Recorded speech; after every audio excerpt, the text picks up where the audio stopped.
And welcome to the Core Connection. I'm Mira Rubin here with you on Enlightened World Network. And this is Maggie here to join us too. Today's topic is flow, and that awesome state that we get into where time kind of disappears and we're totally immersed, and it's just a really productive and inspired kind of state. Before we get started though, let's just take a minute or two to settle in and get present. Let's take a deep breath in through your nose and hold it. And imagine clean, crisp oxygen just flooding your lungs, flowing into your bloodstream, nourishing every cell, every organ of your body. And as you exhale, exhale any tension, any stress, any fatigue, toxicity. Let's take another deep breath in through your nose and hold it.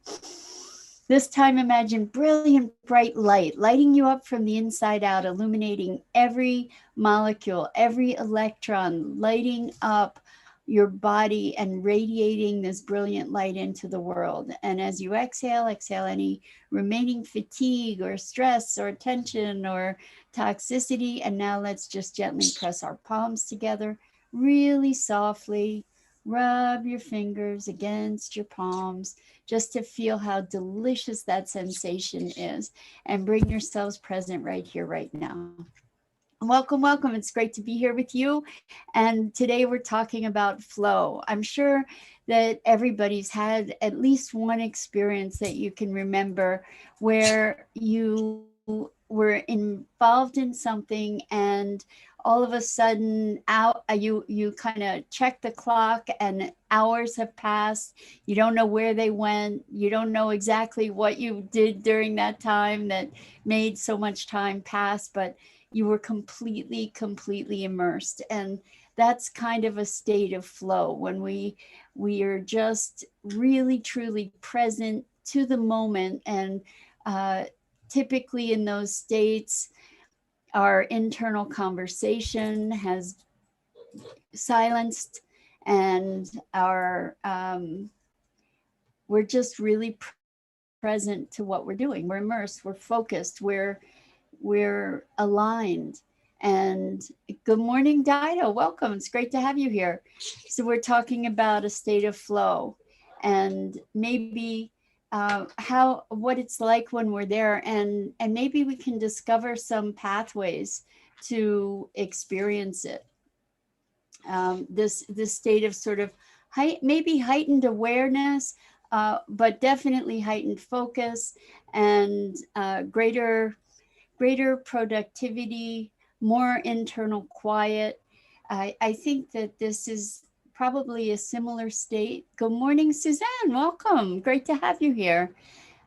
We're talking about flow, and if you have any magical tips to induce a state of flow, this would be a great place to share them now. But it is sort of a magical experience to just kind of be in the dance of presence. And I think that this, as I was saying, is similar to a state maybe that we have in meditation occasionally, where we're able to access other dimensions of awareness. And I think one of the big things that characterizes this state is a lack of resistance, a lack of self, maybe even a lack of self reflection. Good morning, Robert. Welcome. So glad to have you. So in these moments of flow, there's a quietude of, I think, self awareness, self reflection, that we actually kind of transcend that state. So most of the time, I think we have an internal dialogue going that takes a portion of our attention, where we're doing a running commentary. Good morning, Tammy. Great to have you here. Maggie says hi. She just flew onto a shelf so she could play with gravity and drop things onto the floor. So Suzanne says, when my vibrations are higher, it flows.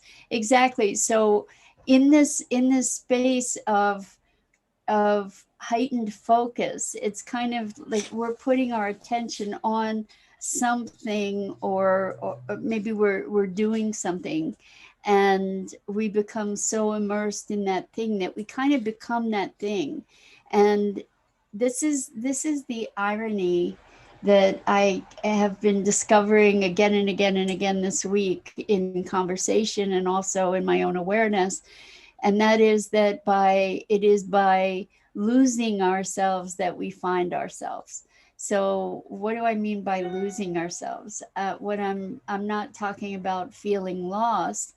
I'm talking about kind of disconnecting from all the ideas about who we believe ourselves to be. So when I'm having this internal dialogue about, well, could I have done this differently? Should I have done this differently? What if I had done that? What if I, all the what ifs, and all of this conversation talking about uh, things in a self-referential way. Good morning, Robin. Wonderful to have you here.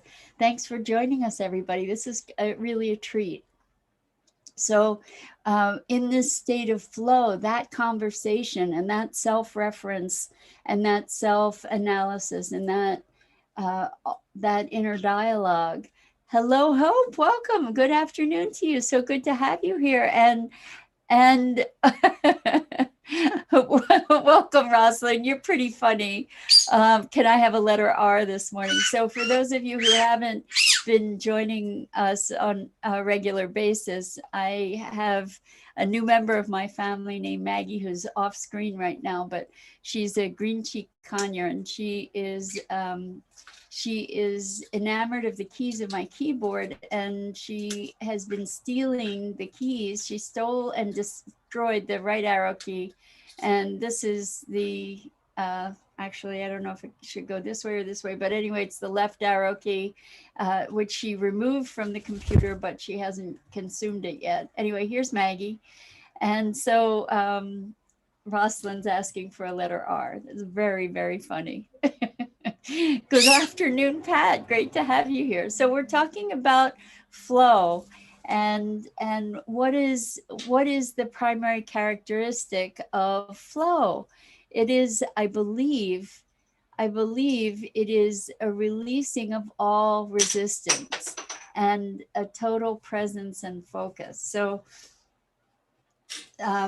these internal conversations that we have that are judging, evaluating, discussing, all of that conversation is in its own way creating resistance to actually experiencing the present moment, because this conversation is diverting us from whatever is here right now.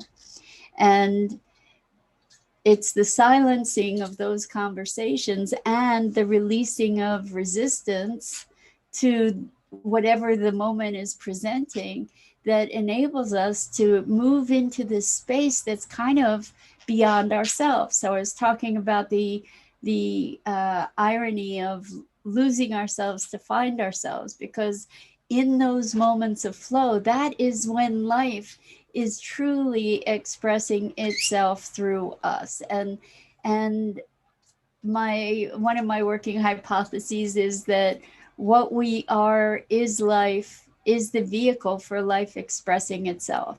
And in its purest form, it is that moment of flow. I think I'm playing with that idea and inviting you to play with that idea along with me. So when we are present to whatever it is we're doing, for instance, it's so funny because when I'm thinking of a moment of flow or a period of flow, the memory that comes to mind is really, really interesting. Hello, Tammy. Welcome.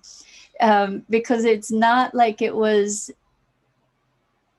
transcended in any particular way. I enjoy fiber arts, although I haven't done much for a while, but I I have a loom, and I also had skeins of yarn that had gotten tangled.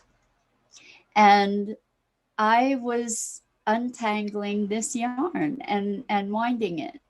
And hours and hours of untangling this yarn. But I was so immersed that I didn't realize that it was hours and hours. Time just disappeared. And hours later, here we go. Yeah, TNT back in the house. That's awesome. Tammy and Tammy. So what had happened was that I was so immersed, I was so present that that time just passed. And that was really, really cool.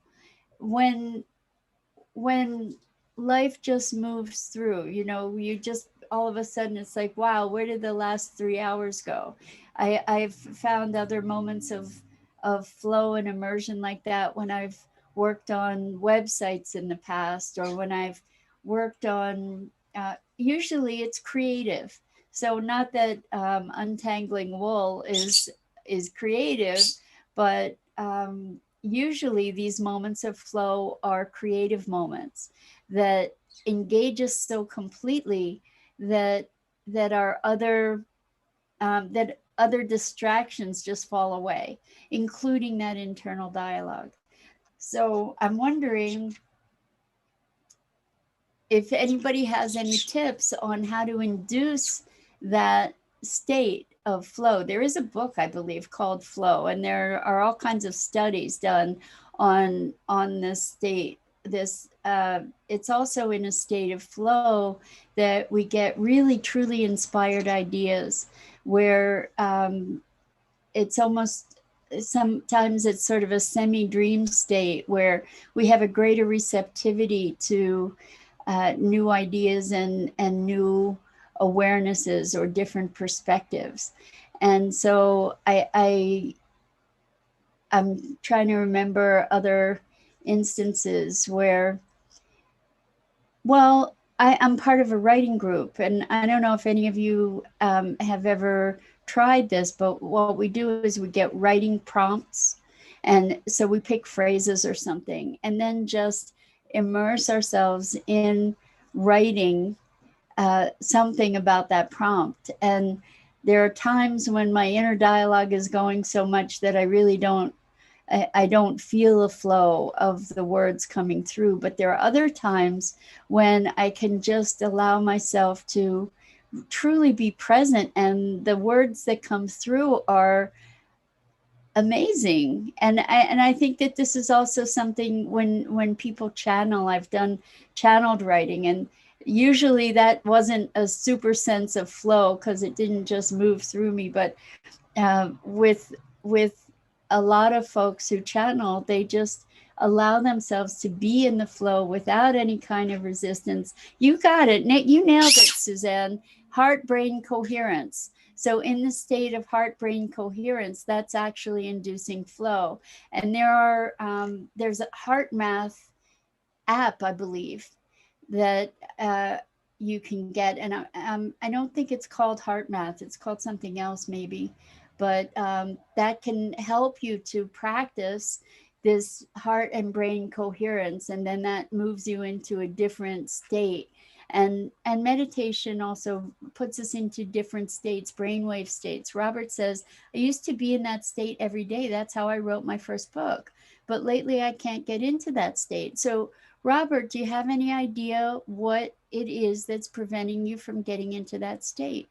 I think it would be helpful for all of us, and maybe it's an opportunity for you to gain some insight of how to be in that state. Part of it, I think, is listening to the whispers. I've spoken about the whispers and the shouts of our heart. I think I did when I was talking about a room that I had the opportunity to join on Clubhouse, a conversation about how do you know when you know. And this is listening and connecting to our deeper inner self, and being in alignment, listening to the impulses, the whispers from our heart and soul that help to guide us. And maybe as we move into that more and more, as we're willing to quiet ourselves for listening, then maybe we have a better opportunity to move into that flow state. So Rosalind says, how to get into the flow. Um, moving could be induced by any, how to get into the flow. Moving could be induced by any breathing exercises. Not sure that's what it's called, but breath of fire, it moves stagnant energy. Breath is the key to so much. And I do believe breath of fire is pretty awesome. Um, it's rapid breathing with a focus on the exhale. So it's, I believe, and I'm not an expert here, but I believe it's like, and continuing to focus on the exhale, and it moves lots and lots of energy. And the idea is that as you're breathing through that exhale, I think you're pumping your diaphragm also to really press that air out. But if I didn't get it right, please feel free to correct me, because breath of fire is an awesome practice. Anybody who you can look it up online and get some guidance. Thank you, Rosalind. Yeah, so that you can get some guidance on how to do it, and it is a way to re-energize yourself. So Dido says, here's an article by the person who studied flow. Lahi, Cheek sent me hi. Wow. Thank you for that. Always providing such value, Dido. Thank you. So Robert says a bit of fear is what might be stopping the flow. So that is a really, really, really interesting observation, Robert, because what's the fear? The fear is that internal dialogue. Fear is resistance. Fear is resistance to the moment, because we're literally, what happens when we're afraid is we tighten up, we contract. And the state of flow is an expansive state of movement. When we're in fear, it's resistance. And so what I'm so curious, Robert, if you're willing to share, what is the fear in reference to? Is it in fear of being that flow? Is I noticed that when it comes to releasing resistance, what is involved is also releasing our resistance to or releasing our ideas of who we are. And so the more we become aware and awake, the more evolved we are, the less there is to say who I am, which goes like to say, if I'm not an achiever, who am I? If I'm not whatever my occupation is, what am I? If I'm not all these things that I identify myself, what am I? If I'm not this body, if I'm not this mind, if I'm not these thoughts, what am I? And the thing is that as we relinquish our hold on all those things, as we allow ourselves to be the cauldron, which I've spoken about, I think it was last week, the cauldron being the container for all the things, experiences, expressions, and emotions, thoughts, dreams, values, beliefs, all of that we are, all the experience that we are. We're not any of it. We are the vehicle for it. And so as we become more capable of being the channel through which life flows, we become in flow more. And so Abdul Fattah says, I wish I could really tell how I feel right now, endowed with hope and positive thoughts. Sure, my breakthrough has come. Wow. And so it sounds like you're feeling extraordinary and really, really full in a rich and positive way. So I that's a wonderful wonderful experience. And thank you so much for sharing it, and enjoy it. Enjoy it. So Suzanne says, we do the heart brain coherence breathing exercise every morning at the Cup of Joy with Terry. Oh, well, that's cool. You know what? I have to check into that. Maybe that would be a great thing for us to do together, because I do the just quick centering and breath and clearing thing every morning, but maybe that would be awesome to collectively do something every day. Other than that, maybe the breathing thing would be good. So there you go, Robert. Fear of opening 100% to being my true self. So it's really interesting, and meaning to share my true light 100%, not dimming it.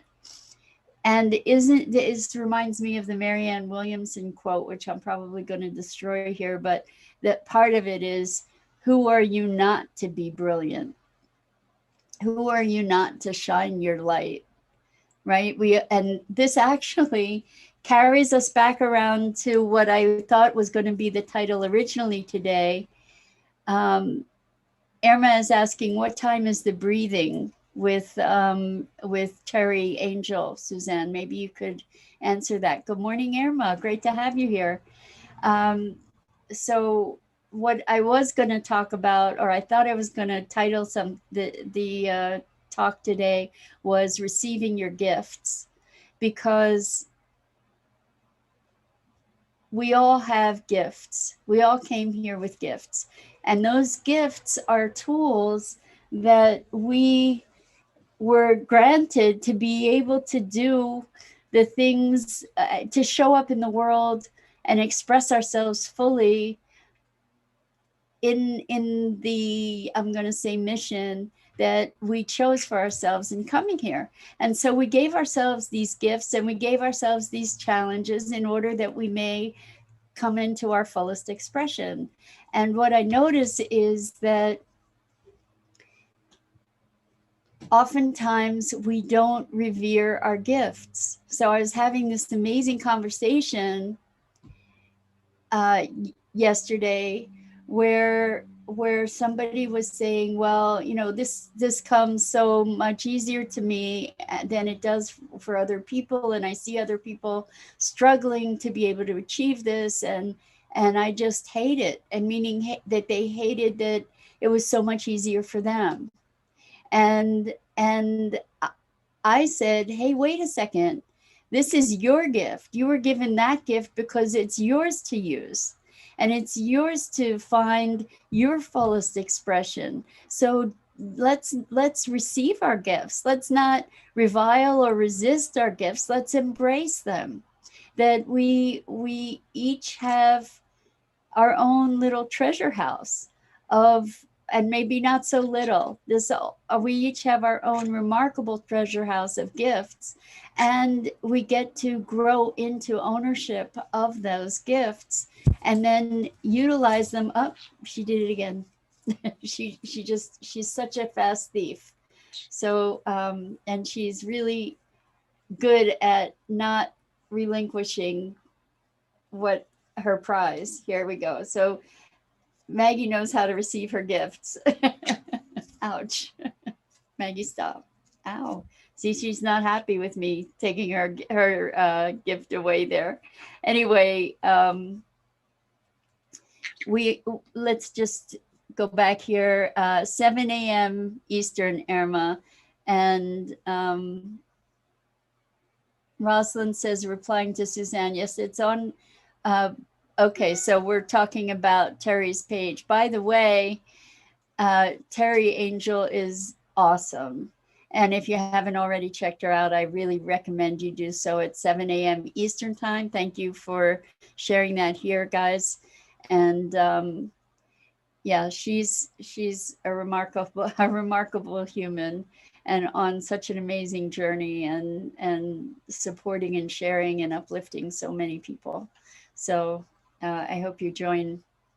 Definitely check out Terry and join her. So Tammy says, naughty but funny Maggie girl. Yeah, she's pretty funny, and she is often very naughty too. And Suzanne says, definitely giving up resistance helps with the flow. Yeah. So here's the thing. And Robert, I hear that, you know, there was a fear about shining your light fully. And I think that this is a really common experience for humans. You know, it's like there's some kind of understanding or some kind of belief that if I shine my light, somehow it takes away. Oh, I'm sorry. So Tammy has corrected us. Terry's at 8 a.m. Eastern, not 7 a.m. So uh, just making that vocal. So that's Terry Angel's Morning Cup of Joy is at 8 a.m. Eastern. Thank you for that correction, Tammy. So receiving our gifts. So sometimes it seems that somehow people believe that if I shine brightly, it means it takes away from the light of those around me. And instead, as we shine brightly, we're inviting and enabling others to have space to shine their light. You know, it's not like my light is instead of yours. Light breeds light. So as we allow ourselves to shine, we're encouraging others to shine as well. And there are situations where people will um, try to diminish your light because they feel threatened by it, not because you're threatening them, but because they feel threatened by it. And when you recognize that situation, that's a good time to go find other people to surround yourself with, because we came here to shine our light. And we have gifts here that were given us in order to serve the purpose we came here for. And so Irma says, I feel resistance even to see my gifts, a fear I don't understand. Well, so, you know, here's my thing about that, Irma. It's not so important to understand the fear, because I mean, maybe understanding the fear would gain some insight. What is more important is to recognize, okay, I feel resistance to seeing my gifts, and I'm going to choose to see them anyway. You know, courage is not being afraid. Courage is moving forward in the face of fear anyway. And so Suzanne says, in response to Irma, I totally understand it. It takes a lot of practice to give up resistance. And so here's the thing is, yes, we have fears. You know, we all end up having fears, and that's okay. And we don't need to let those fears be the controlling factor in our lives. So even if we're fearful, we still get to move forward. We still get to choose where we want to move. We still get to choose. So for you, Irma, you have so many gifts.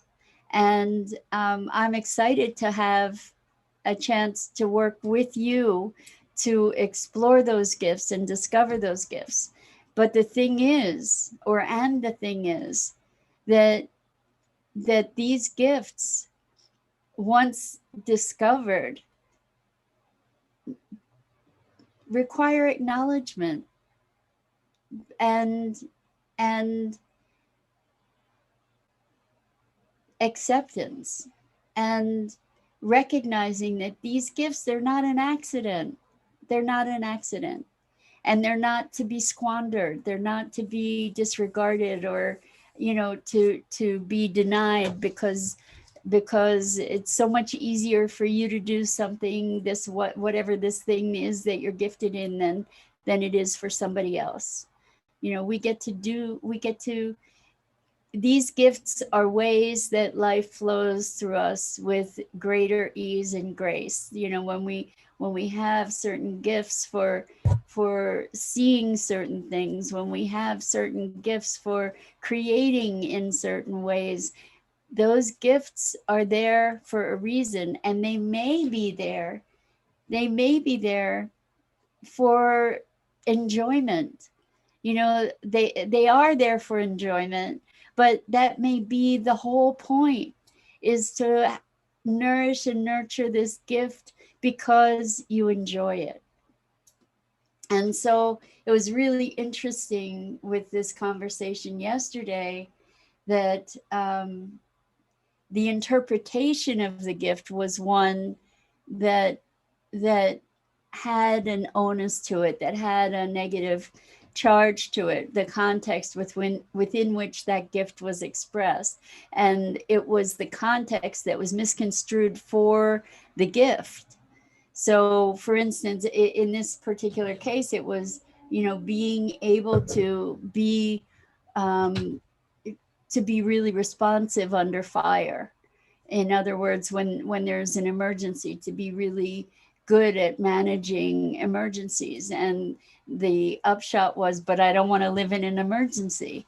So the thing is that was a limited interpretation of the gift, because the gift is much bigger than that. Why is it that you can respond well in emergencies? Well, because there's a broader view, because you're able to see all these different factors and then synthesize all that information really quickly and adeptly, you know.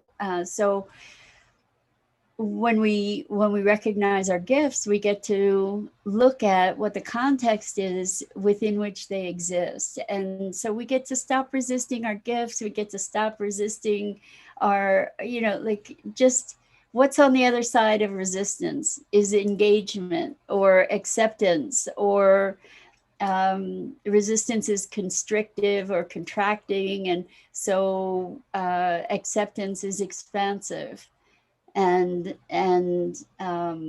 receiving, right? Acceptance is receiving. So Irma says, yes, thank you, Mira. Wow, life flows through my gifts to enjoy life. Exactly. Like our gifts are things we get to enjoy. And in that enjoyment, what are we doing? We're elevating the frequency, not only for ourselves, but for those around us.